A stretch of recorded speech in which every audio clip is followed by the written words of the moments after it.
আমি কলেজে ইন্টারমিডিয়েটে পড়ার সময়ে ঘটনাটি ঘটেছিল যখন আমি কলেজ হস্টেলে থাকতাম।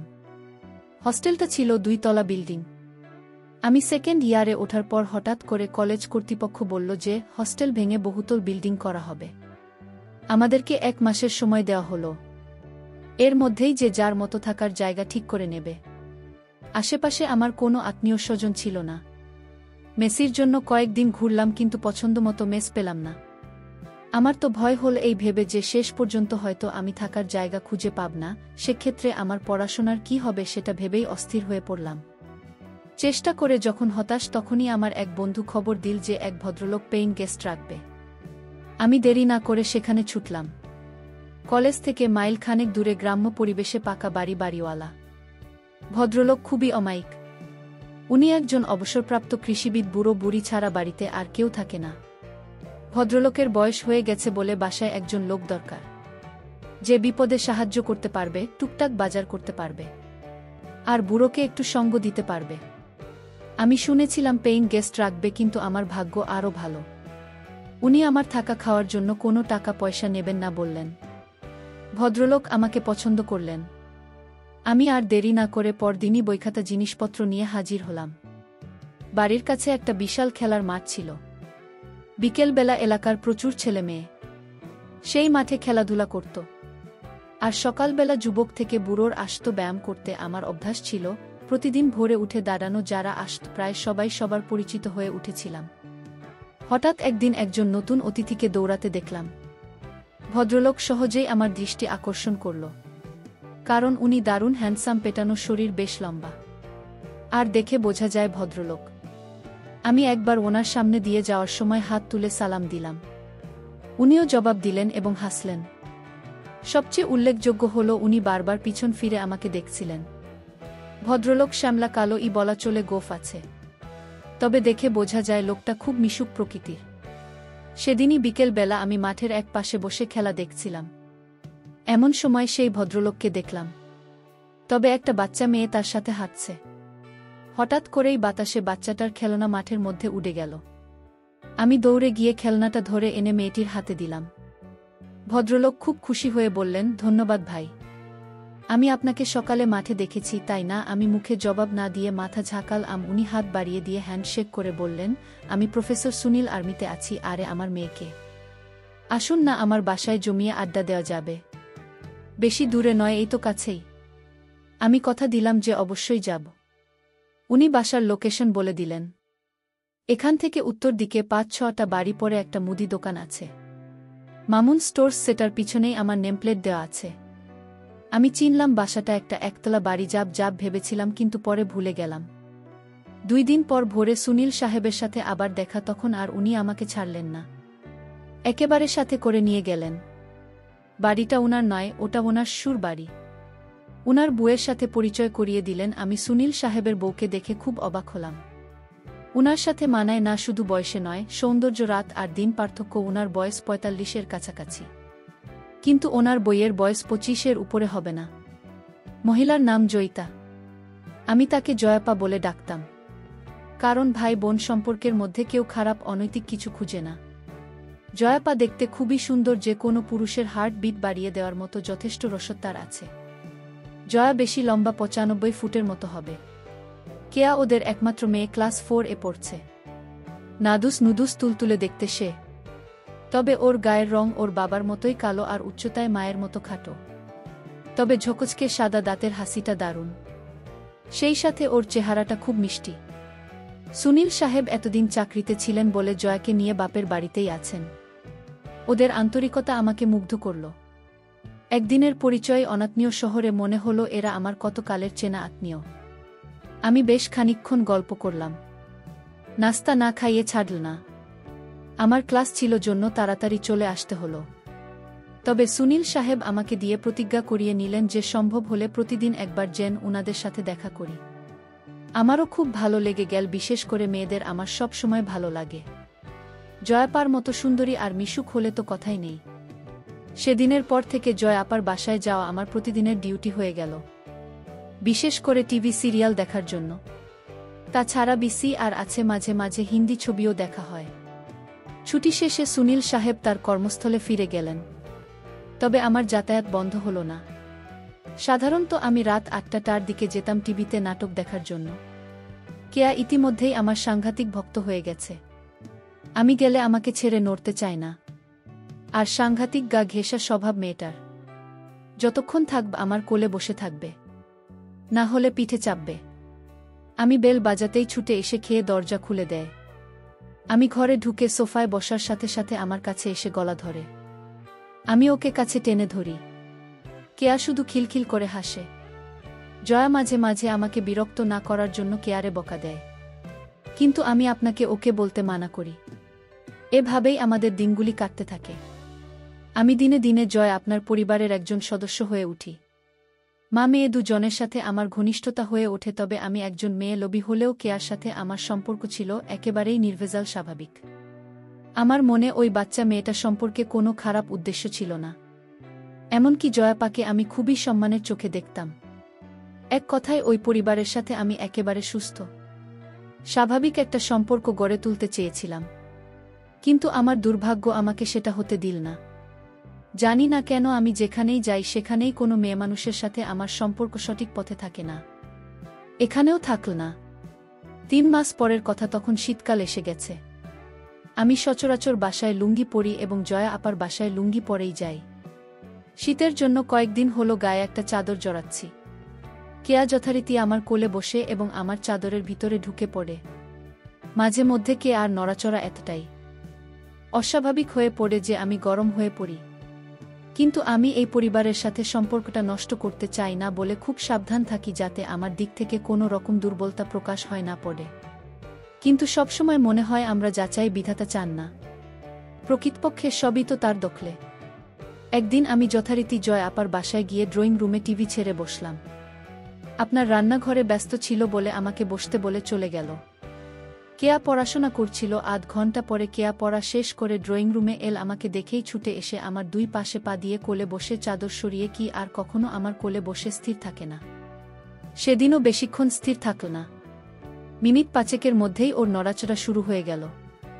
তবে সেদিনের নড়াচড়ার পরিমাণটা ছিল একটু বেশি। আমি বললাম, কি রে, অমন করছিস কেন? কেয়া বলল, আমার চুলকাচ্ছে। আমি বললাম, ঠিক আছে, তাহলে নিচে নেমে বস। আমার কথা শুনে কেয়া উঠে দাঁড়াল আর আমি আমার পা দুটি সরিয়ে কেয়া আমার দুই পায়ের মাঝে সোফার উপরে বসল। কিন্তু কি আর সম্ভবত বুঝতে পেরেছিল যে সোফার মাঝখানে মোটা দড়ির মতো কিছু একটা আছে। আমি ওটাকে থামানোর যথাসাধ্য চেষ্টা করলাম, কিন্তু পারলাম না। ওর কানের কাছে ফিসফিস করে থমকে বললাম, এই কেয়া, কি হচ্ছে এসব? ছাড় বলছি। তখন কেয়া বলল, ছাড়বো না। তুমি শক্ত বানালে কেন? ছাড়বো না, কি করবে তুমি? আমি এবারে অন্য পথে চেষ্টা করলাম। বললাম, আপা দেখলে কিন্তু মেরে ফেলবে। কে হেসে বলল, মা রান্নাঘরে তোমার জন্য পোলাও মাংস রাখছে, এদিকে আসবে না? আমি বললাম, তবুও এসব ভালো না। লক্ষ্মী মেয়ে, ছাড়া বলছি। কেয়া আরও চেপে ধরে বলল, না, ছাড়ব না। আমার ধরে থাকতে ভাল লাগছে। আমার ধৈর্যের বাঁধ ভেঙে গেল, মাথার মধ্যে গোলমাল হয়ে গেল, আমার হিতাহিত গান লোপ পেয়ে গেল, আমি স্থান কাল পাত্র সব ভুলে গেলাম। আমি ফিসফিস করে বললাম, দেখ, তুই যদি না ছাড়িস আমি কিন্তু তোর ধরব। 1 সেকেন্ডও দেরি না করে কে আমার চোখে চোখ রেখে হাসতে হাসতে বলল, ধর না, ধরো। আমি কি মানা করেছি নাকি? একেবারেই বাচ্চা একটা মেয়ে, যার কিনা বয়সে পৌঁছানো এখনো অনেক বাকি। তার এরকম কান দেখে আমি অবাক হয়ে গেলাম। একটু পর জয়া পায়েল। আমি ভয় পেয়ে হাত সরিয়ে নিলেও কেয়া ছাড়ল না। যেহেতু আমাদের দুজনের পুরো শরীর চাদরে ঢাকা ছিল, আপা কিছুই বুঝতে পারল না। বাবা আমার জন্য গরম গরম খাবার তৈরি করে এনেছিল। আমার সামনে টেবিলে সেগুলি রাখতে লাগল। নিচু টেবিলে খাবার রাখার জন্য আপনাকে আমার সামনে অনেকখানি নুয়ে পড়তে হচ্ছিল। ওই দৃশ্য চোখে পড়ার সাথে সাথে আমার কেমন যেন অনুভূতি হচ্ছিল। আমার চোখ সরাতে চেষ্টা করলাম, কিন্তু আমার অবাধ্য চোখ বারবার ঘুরে ফিরে চুম্বকের মতো দিকেই আটকে যাচ্ছিল। ভয় হচ্ছিল, যদি বুঝতে পারে তাহলে হয়তো খুব রাগ করবে, আর আমি অনেক কিছু থেকে বঞ্চিত হব। কিন্তু সৌভাগ্যক্রমে সে সব কিছু হল না। আমি কাকে নামিয়ে পাশে বসিয়ে খেতে শুরু করলাম। শুক্রবার আমাদের কলেজ বন্ধ থাকে। প্রতি শুক্রবার সকালে আমি জয়া আপার বাসায় যাই টিভিতে প্রোগ্রাম দেখার জন্য। সেদিনও ছিল শুক্রবার। আপা আমার জন্য চা করে নিয়ে এল। আমি সোফায় বসা, আপা হামা দিয়ে টেবিলে চা রাখল। সেদিন আপা সালোয়ার কামিজ পরেছিল। যখন আপা চায়ের কাপ রাখতে গেল তা দেখে আমার 2টা হার্টবিট মিস হয়ে গেল। আমি চা খেয়ে টিভি দেখতে লাগলাম। খুব একটা সুন্দর ছবি হচ্ছিল। প্রায় 10টার দিকে আপনার নিজের কাপড় চোপড় নিয়ে ঘর থেকে বেরিয়ে গেল। সম্ভবত গোসল করার জন্য। আমার গায়ে চাদর ছিল না জন্য কে এতক্ষণ বিশেষ সুবিধা করতে পারছিল না। এবার কেয়া তার কাজ শুরু করল। আমার কৌতূহল চেপে রাখতে না পেরে আমি জানতে চাইলাম ওইসব কোথা থেকে শিখেছে। কেয়া প্রথমে আমাকে কসম খাইয়ে নিল যে না, আমি কাউকে কথা না বলি। পরে বলল টিভিতে ছবি দেখে। আমি বললাম মানে? কেয়া বলল বাবা ছুটে আসার সময় ভিডিও ক্যাসেট নিয়ে আসে। পরে অনেক রাতে ওরা যখন মনে করে আমি ঘুমাতে গেছি তখন সেই ভিডিও প্লে করে। কিন্তু আসলে তো আমি ঘুমাতাম না, তখন চুপি চুপি সব দেখে নিতাম।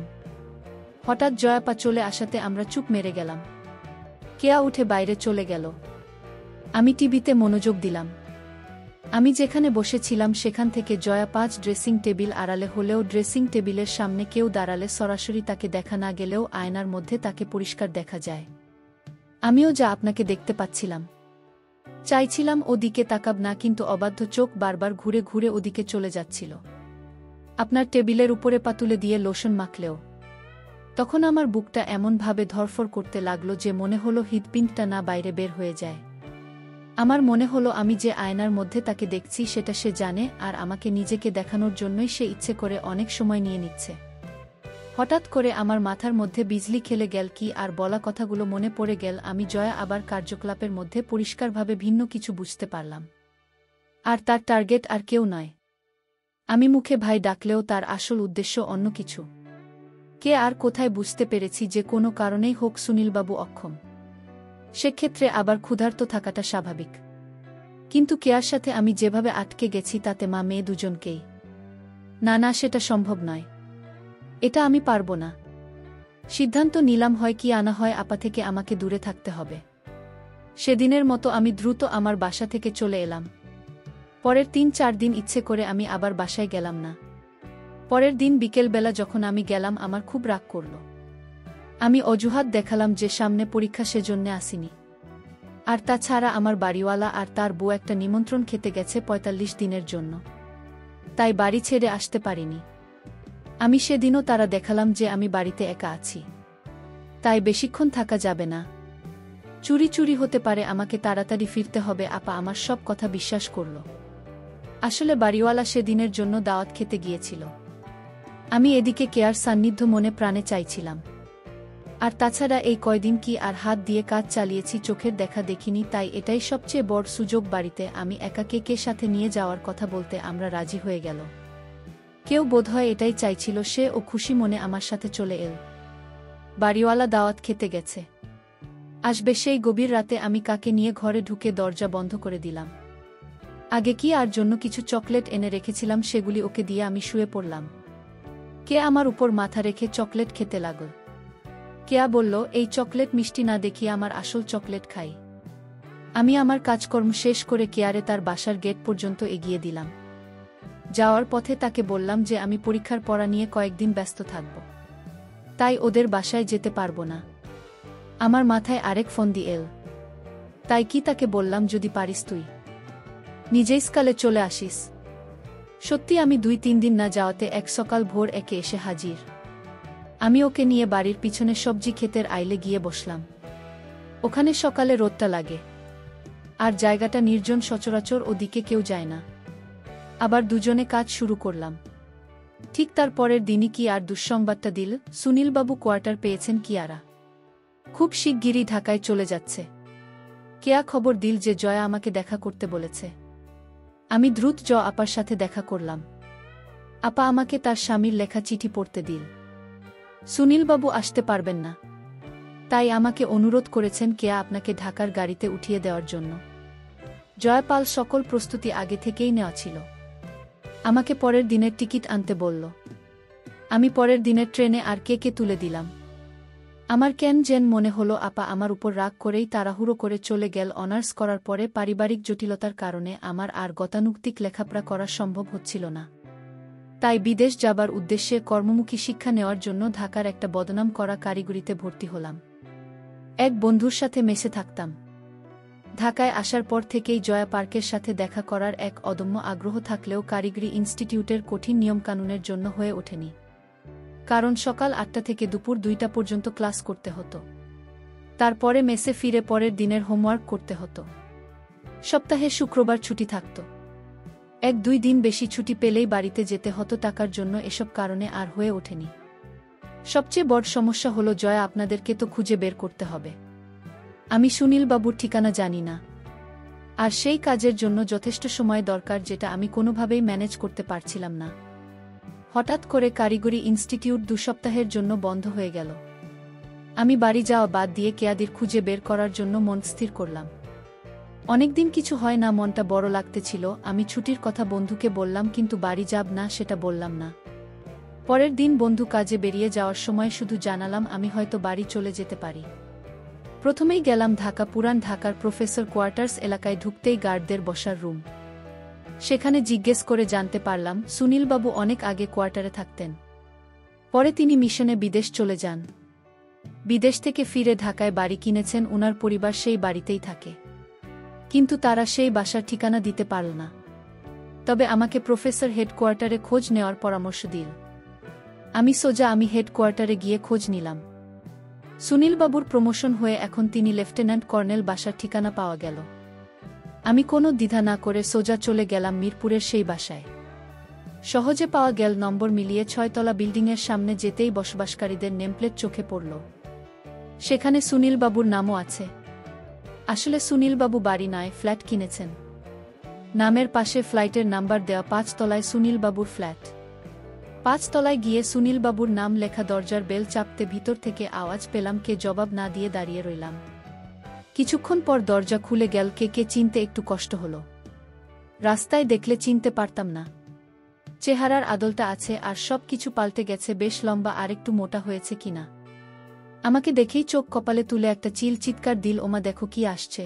জয়া ছুটে এল। আমাকে দেখেই কাছে টেনে নিল। বাসায় ঢোকার পর একটু অভিমান, একটু রাগ। কেন আসেনি, কেন খবর রাখেননি, এসব চল অনেকক্ষণ ধরে। বিকেলে সুনীলবাবু ফিরেও একজন বকা দিলেন। কিন্তু আদরের সীমা নেই যে জামাই আদর।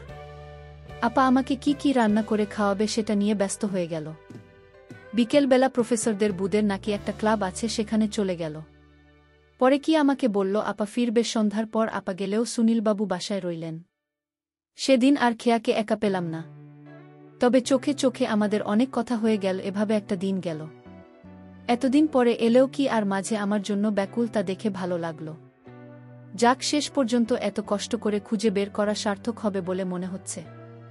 সৌভাগ্য কাকে বলে। পরদিন সকালে অফিসে যাবার ঘণ্টাখানেক পর বাসায় ফিরে সুনীলবাবু ঘোষণা দিলেন ওনাকে এক্ষুনি বান্দরবান যেতে হবে। ওখানে কি যেন একটা ঝামেলা হয়েছে। আধ ঘন্টার মধ্যে নিচে গাড়ি এসে হর্ন দিয়ে উনি চলে গেলেন। যাবার আগে আমাকে অনুরোধ করে বলে গেলেন আমি যেন শুনি না, ফেরা পর্যন্ত না যায়।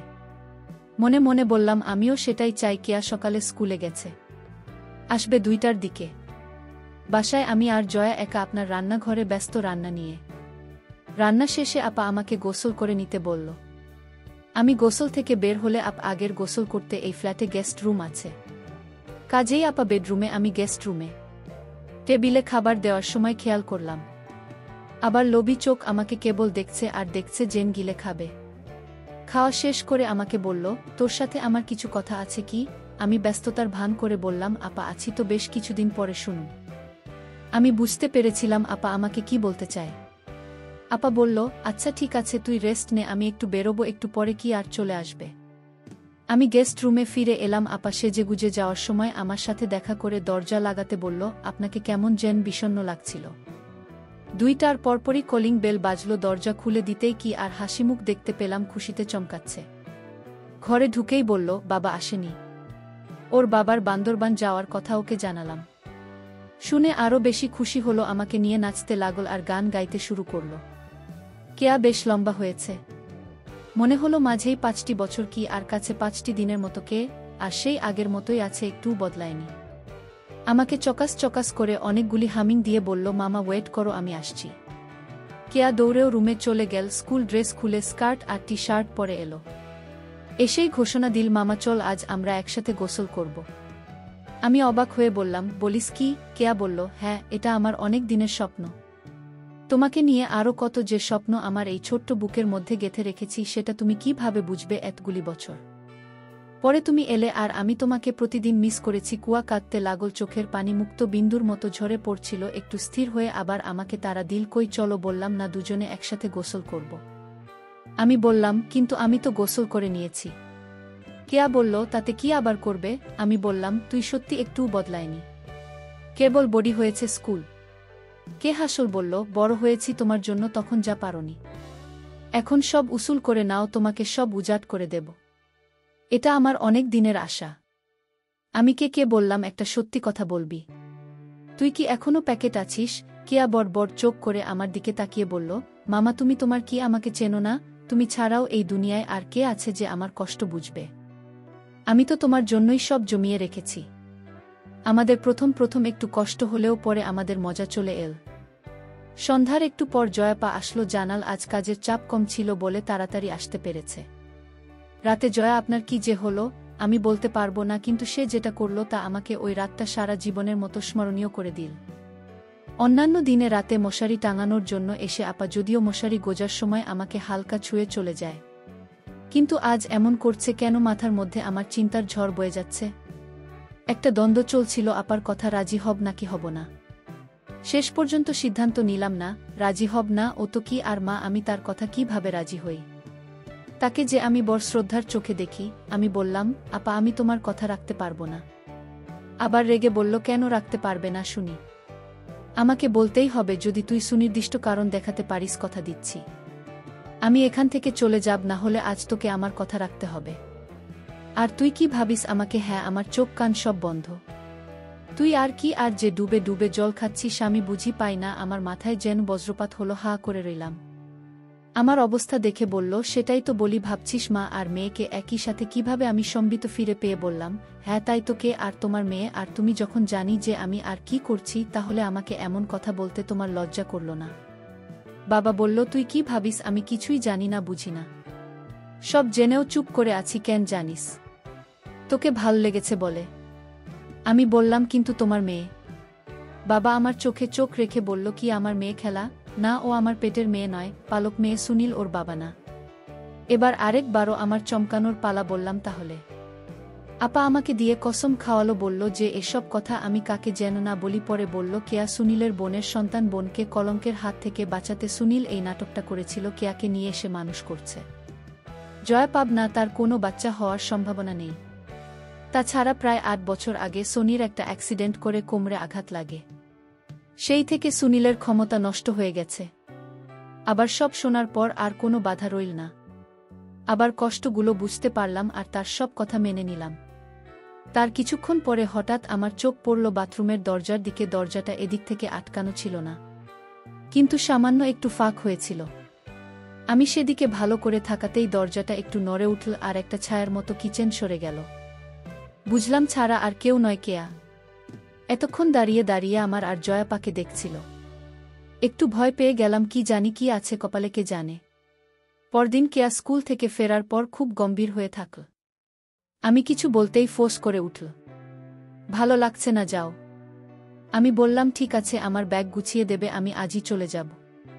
তখন একটু নরম হলো। জানতে চাইলাম কি হয়েছে। অনেক বোঝানোর পর বলল, কালকে তুমি আর মা, তাই না? আমি বললাম, তুই রাগ করেছিস? কে বলল না, তবে কষ্ট পেয়েছি। সে যাক, তুমি তো আর আমার স্বামী না যে তোমাকে আমি আঁচলে বেঁধে রাখব। আমি আগে থেকেই বুঝতে পেরেছিলাম যে মা আগ্রহ আছে তোমার উপর, সেই প্রথম থেকেই ভেবেছিলাম কেয়া হয়তো আর রাজি হবে না, কিন্তু শেষ পর্যন্ত নিজেই আমাকে সুযোগ দিল।